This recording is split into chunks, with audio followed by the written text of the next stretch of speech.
Hey everybody, welcome to another episode of Fastpass with us. I'm Jason. I'm Amber. And today we're here at the Queen Mary to do a special ghost encounter tour. So hopefully we will see some spooky things today. And I'm wearing an appropriate ghost busting t-shirt and hat for the occasion. And I'm wearing Danhausen. Which also feels appropriate. It does feel appropriate. Alright, you ready? Let's go check it out! So we're here to do some ghost busting with the Halloween guy and gal. It feels good to be back here. Queen Mary, this is where you guys got engaged. Yes, It is. Yep, lots of memories here. We're also joined by Eddie B. Funny. Hey. And April is here. Are you excited? No. I don't want to barf, so no. Hey, nice shirt. Yeah, nice shirt, huh? Yeah. I'm supporting Yeah, I like that. Fastpass with us. Darn right. This is the Fastpass with us episode. It is. It's Queen been an Mary. adventure already. Yeah, Yes, it is. You see, I'm kind of going the opposite way with my shirt. Yeah, I can see that. You're going with Peter Venkman and Ghostbusters. Yeah, we're here to bust some ghosts. Nice. Alright, love you. Hell, it does though. Huh? And if you know some of the tales, there are rumors and speculation that there are definitely some unhappy haunts aboard this vessel. This is freaking rad. There's a submarine here. Foxtrot class submarine, codename Scorpion. This is pretty wild. The Queen Mary's a hotel, and they have the attractions on here, so you can come stay here like you would a hotel. That's pretty freaking cool. Here we go. I love ships. We're about to board I'm ready to go on that cruise wheel. the Queen Mary.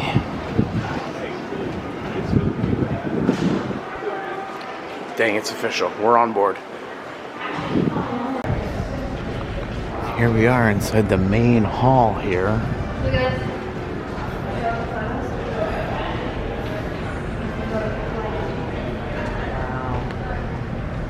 There it was in its prime.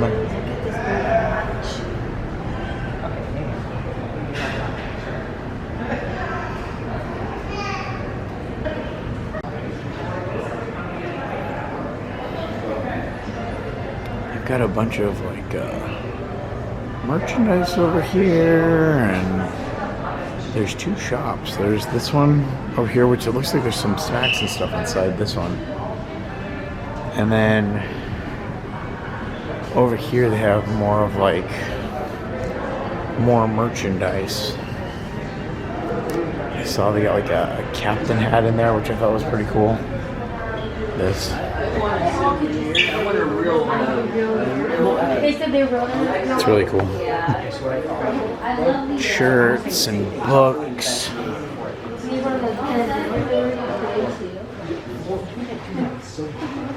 A bunch of stuff in here, some Halloween. Ooh, demons well seasoned. Spells and oregano. Cooking for ghosts. Lots of goodies. The Queen Mary, Spooky America.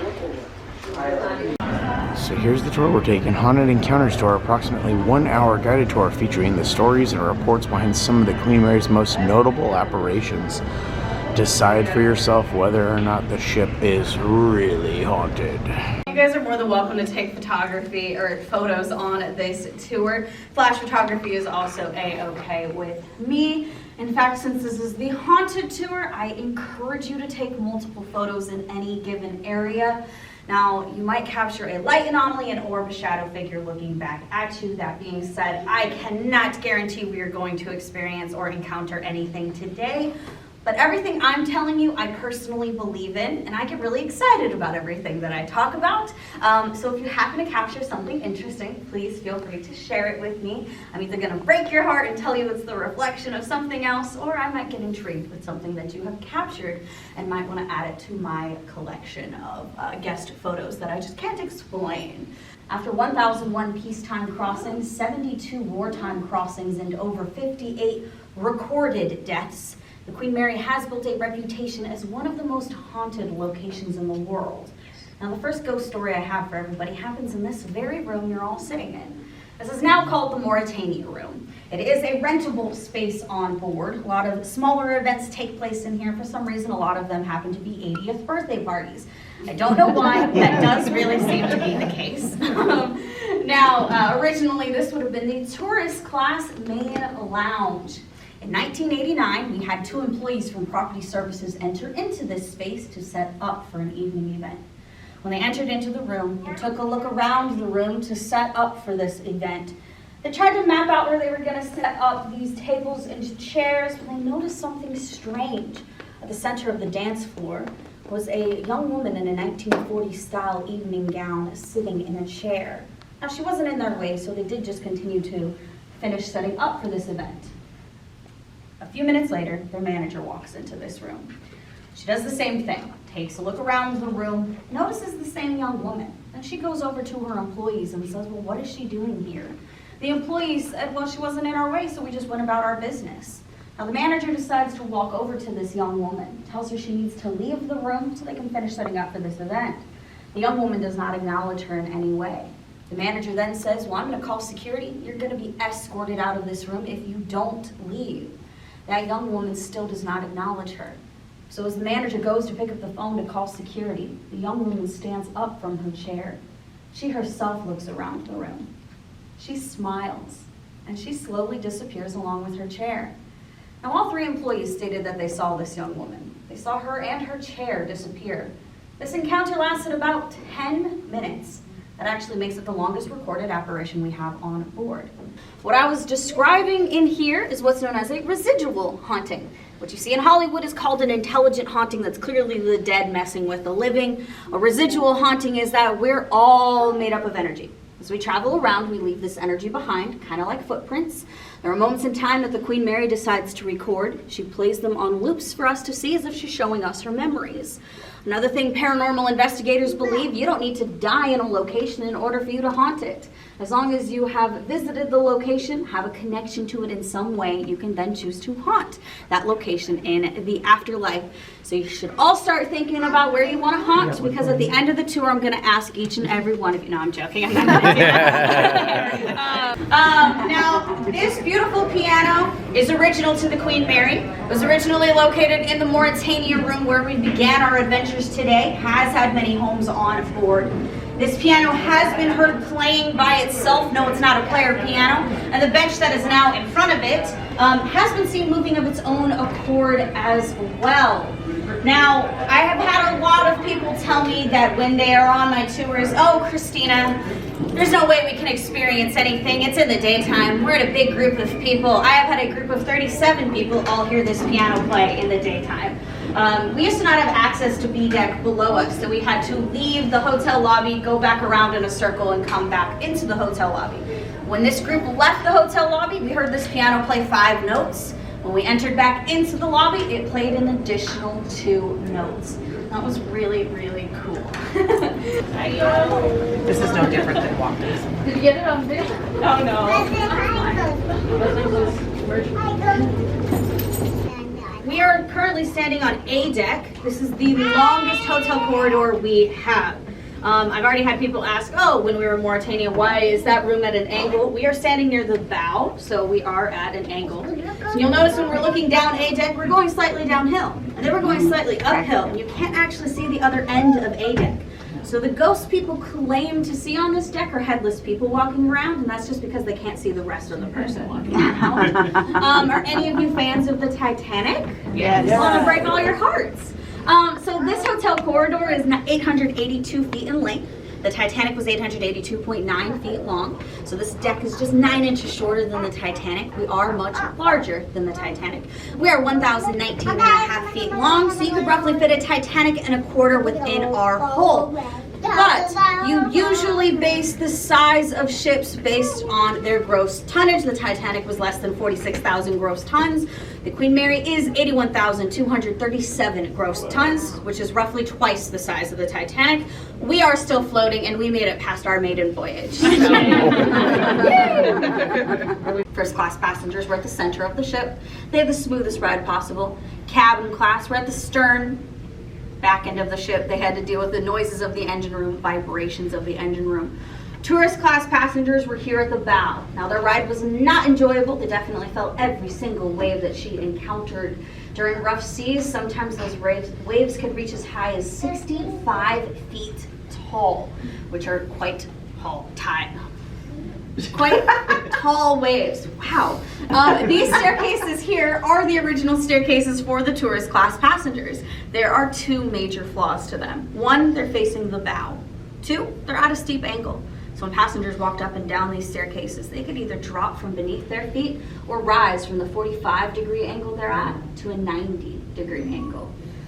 Passengers were thrown from them all the time. Now there is a report in our ship's log of a gentleman, George Sidney Wayman, found collapsed at the bottom of this staircase here.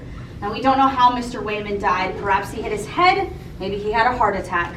But now we have the man in black. The man in black is our shadowy figure seen in this area. He's most typically seen going up and down the staircases. But if he would like himself to be known to you, he might make a sharp left or right before your very eyes and then disappear into thin air. Now, we have stopped next to this wedding dress to talk about the lady in white. Now, the lady in white has been seen frequently from lots of people on board. She has been seen frequently dancing around in empty ballrooms or wherever music is being played. I was actually told by a fellow crew member that she witnessed a bunch of school children huddled in front of the stage, pointing at the stage, talking to what looked like nothing to her. And when they left the room, she asked them, well, who are you guys talking to? And they all said, well, don't you see the lady dancing around in her wedding dress in there? Now, she said nope, and she turned around and she walked away. She did not want to know any more of this story. Now, why we would tell her story at the piano is because she's been seen dancing around that piano as well. Now, the place is called the Rope Locker. It's actually the closest to the site of an incident that we unfortunately occurred during World War II. Now, the bow was the site of a horrific accident during World War II. Many of you may not know that the Queen Mary was a main stronghold during the war. She transported over 800,000 troops during World War II. Winston Churchill himself stated that with the help of the Queen Mary and her sister ship, the Queen Elizabeth, the war ended 1 to 2 years earlier. Adolf Hitler was so intimidated by the Gray Ghost, she was nicknamed this for her battleship navy gray color at the time, and her high speed, that he put up a $250,000 bounty and the Iron Cross with oak leaves to any U-boat captain who could sink either the Queen Mary or her sister ship, the Queen Elizabeth. Now, in 1942, the Queen Mary was approaching Northern Ireland. Off of her starboard bow was one of her escort cruisers, the HMS Curaçao. The Queen Mary was making an evasive zigzag maneuver to avoid torpedoes when the Curaçao drifted in front of her. The Queen Mary, being a much larger vessel, split the Curaçao in half. Within 1 minute, both halves of the Curaçao were engulfed in flames. Within 5 minutes, both halves were lost to the ocean. Now, during wartime, the Queen Mary was under strict orders to not stop under any circumstances whatsoever. It took her about 10 miles to stop. She had 10,000 troops on board during this incident. Of the 439 crew aboard the Curaçao, 338 lost their lives that day. We have been told by security guards and paranormal investigators when they go down into the rope locker, they have heard the sounds of metal tearing, water rushing in, and even cries for help. Sometimes those cries are also heard in the propeller box, where you can still see one of the propellers attached to the Queen Mary. Now, B340, for those of you who don't know, is one of our more haunted staterooms on board. It has been featured with a lot of paranormal shows. A lot of YouTubers have either filmed inside or outside of this room as well, trying to capture things. You'll notice when we walk by, it no longer has its nameplate on it. Due to the popularity of B340, a lot of people liked breaking into this room and stealing things. Their favorite thing to steal was the nameplate B340, so we simply stopped putting it back. But That's why it no longer has its nameplate on it. I can tell you guys, in the 60s, a passenger was staying in B340. She felt her covers being tugged away from her. She tugged them back up. They were tugged away again. They were tugged back up. Essentially, a full-on tug of war ensued until she remembered she was staying alone in this room. That caused her to wake up fully, and she saw a gentleman standing at the foot of her bed, staring down at her. She screamed at the top of her lungs. He disappeared into thin air. The scream did alert the night steward that was staying just down the corridor. He ran into her room asking what had happened. She calmed down, explained the situation, and he said, well, I didn't see anybody leaving your room. I also didn't pass by anyone on the way to your room. In the 80s, it was just a standard hotel room. We had a housekeeper go in there. She needed to make the bed, change out the towels and the toiletries and such. She finished making the bed, went out to her cart, grabbed those fresh towels, went back into the room. All of the bedding was off of the bed, on the floor, in a pile. Now, we got complaints from guests staying in B340 all the time. They would call the front desk saying that the lights would start flickering, that the portholes opened and closed by themselves, or that the water faucets would turn on by themselves. Due to the enormous amount of complaints we received, we did end up closing this room down to the public, and it was stripped bare. It was bare for a number of years, and crew members refused to go into this room by themselves. Now, in 2018, the decision to reopen B340 was made. It was marketed as the Haunted Room Experience. They changed it into a mini suite. It was originally 3 smaller rooms. They combined them to make the mini suite it is today. Put a nice queen-size bed in there, pull-out couch, walk-in closet, Ouija board accompanied with crystals. In the bathroom next to the mirror, the instructions on how to play Bloody Mary. There's also a pillar in there, and on each 4 sides of the pillar is a different story that a crew member or guest has had on board and have one of their experiences on board. And it cost $1,000 a night when it first reopened. 5th year anniversary? Guests did pay that price to stay in B340. And the first guest that stayed in the Haunted Room Experience ended up calling the front desk in the middle of the night saying, okay, we get it, we're trying to sleep, just turn off the special effects for the night. And front desk attendants had to explain to them multiple times that there were no special effects in B340. So they left at 2 a.m. Wow. That actually happened all the time after it was reopened as the Haunted Room Experience. Guests would experience so many things that they left in the middle of the night. I guess they got their money's worth.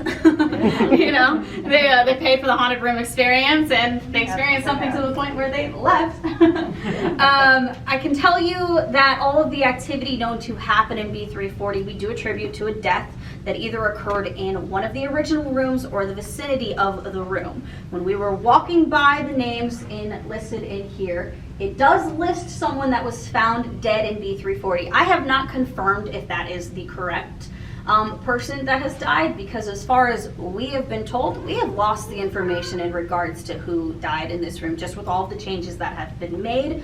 But he has introduced himself to paranormal investigators as Walter. We do respectfully call him Walter now. And it's pretty interesting because the name that's listed in there, it starts with a W. But I can tell you that this room is not currently rentable. There is a lot of work that still needs to be done in B340. I get this question asked all the time. The front desk does get this calls about B340 to rent it out, but it's not currently rentable. They are working on it. Maybe next year at some point, hopefully I should say next year at some point, it will reopen. This is the original entrance to the first class swimming pool. So it was originally for first class passengers only. However, later, during her years, it was opened up for tourist class passengers. The first class passengers would be at high tea for 2 hours. During one of those hours, tourist class passengers got to use this space. Then they had to leave, and during that second hour, the pool would be drained, scrubbed, cleaned, and then refilled for first class passengers to use again. Wow. Now, the swimming pool is said to be the most haunted location on board the Queen Mary, and unfortunately, we cannot go inside. I am so sorry. I wish I could go inside along with all of you, because I can't enter this space either. If any of you visited us before 2017, you were probably one of the lucky ones that got to go inside, either for Dark Harbor, which was our Halloween event. That's when I got to go inside for mazes. Or any of our late night paranormal tours. Sometimes they had access to this space or the changing room downstairs. Now, why this is one of the most haunted locations on board the Queen Mary is due to what paranormal psychologists and mediums refer to as a vortex. A vortex is just a whirlpool of energy. It allows the spirit world to enter into our world here. It's said to be located a deck below us in the original changing rooms. Now, this would have been a window where you collected your towels. You're okay. A deck below us here is the original changing room. The ceiling inside is faux mother of pearl inlaid with quartz. We are on water. These are known conduits for the paranormal, and that's why we think the vortex has formed here. The ghost known to haunt the swimming pool, well, we call her Jackie. She's about 7 years old, typically seen with blonde hair and in a sailor's dress. She is an intelligent spirit. She loves interacting with our guests. She's one of the most frequently heard and seen ghosts on board. She loves to sing nursery rhymes, and she loves a good game of hide and seek. So if you look inside, you might see her looking over the railings or around the columns. Every once in a while, a guest will tell us they felt a cold little hand grab onto theirs. That's just Jackie's way of saying hi. Now, Jackie has been seen throughout the ship. She's the only ghost to have been seen off the ship. Once you entered onto our property, you probably saw that big white dome. It's now the Carnival Cruise Line check-in. Was used for Dark Harbor. We had mazes in there. Was a sound stage as well. Batman and Robin with George Clooney. That was the Batcave. And the first Pirates of the Caribbean, that was Tortuga. It was originally built to house the Spruce Goose, which was Howard Hughes' big wooden plane that left in 1993. It's now up at an Air and Space Museum in McMinnville, Oregon. When our security guards had to do their final walkthroughs here, they also had to do so over at the Spruce Goose Dome. One night in particular, our security guard saw a little girl walking over the plane's wings. She looked like Jackie, so he shouted out to her that that was dangerous and she needed to get down. She shouted back, okay, and she jumped off the plane's wings. Once she reached the ground, she vanished into thin air. So, not only is she our most heard and seen, but that makes her our most powerful ghost on board as well.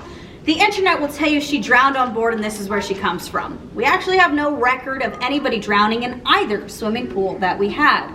But earlier at the beginning of the tour, when I said over 58 recorded deaths, I am not including shipbuilding, wartime, or any of the war bride and baby shuttles. Those records are sealed. So if death occurred during any of them, we would not know. So if Jackie happened to drown during one of the war bride and baby shuttles, we would not happen to know about it. But as a fellow tour guide likes to say, perhaps she was a cabin class passenger on board and she decided to upgrade herself to the first class swimming pool here in the afterlife, since the second class, the cabin class swimming pool is no longer there. On Sunday, July 10th, 1966, the Queen Mary entered into a very foggy area of the ocean.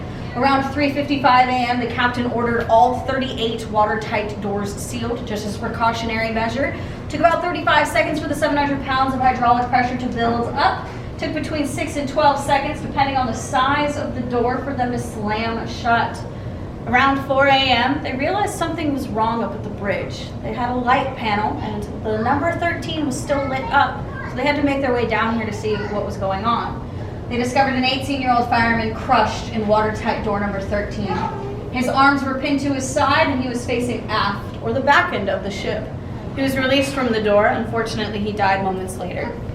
Now, he was, we don't know why he was stuck in this door, but we have a few theories. First theory, he was playing a game of chicken.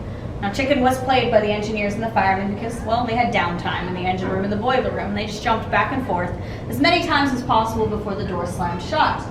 The next theory is the theory I believe, and it's just that he simply misjudged the closing of the door when he went back for something, perhaps a tool. We have had paranormal investigators catch EVP, electric voice phenomenon, whispering by door 13. Have you seen my wrench?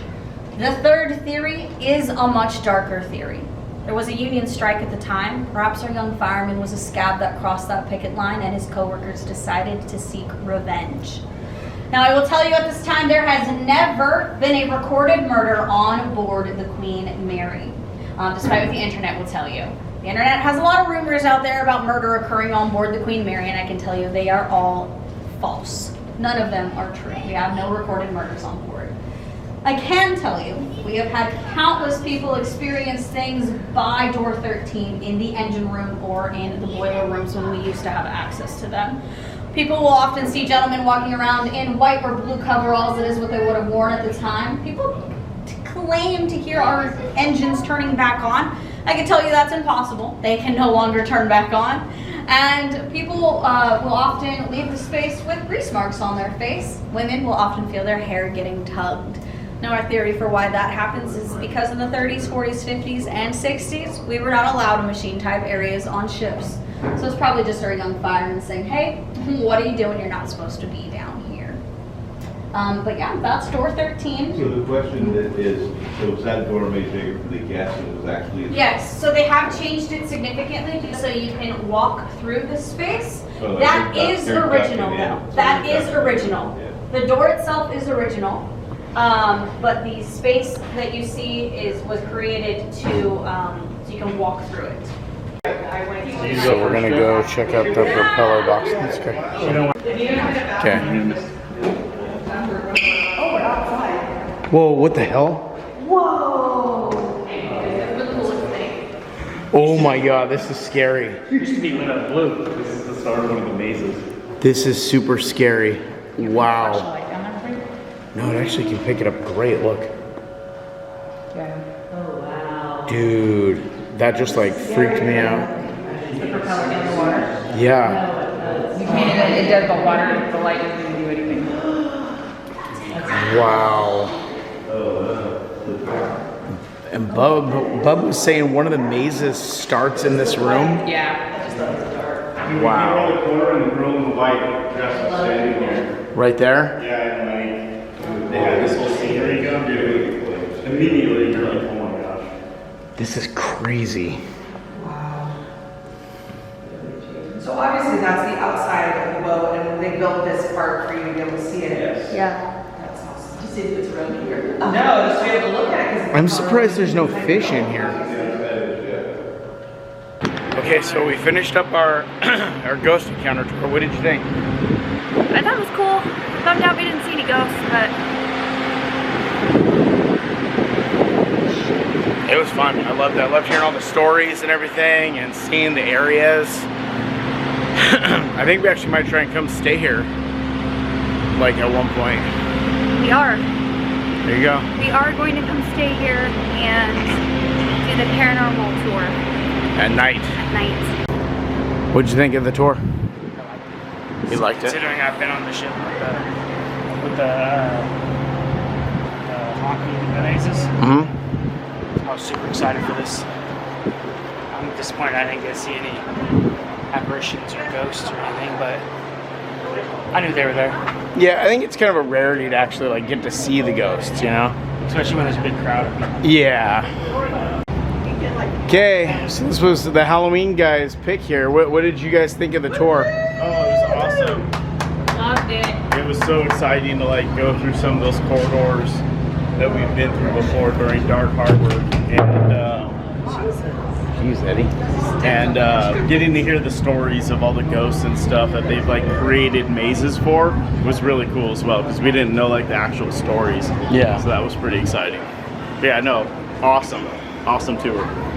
The tour guide was great. Yeah, Chris, Yes, it was yes. It was amazing. Yep.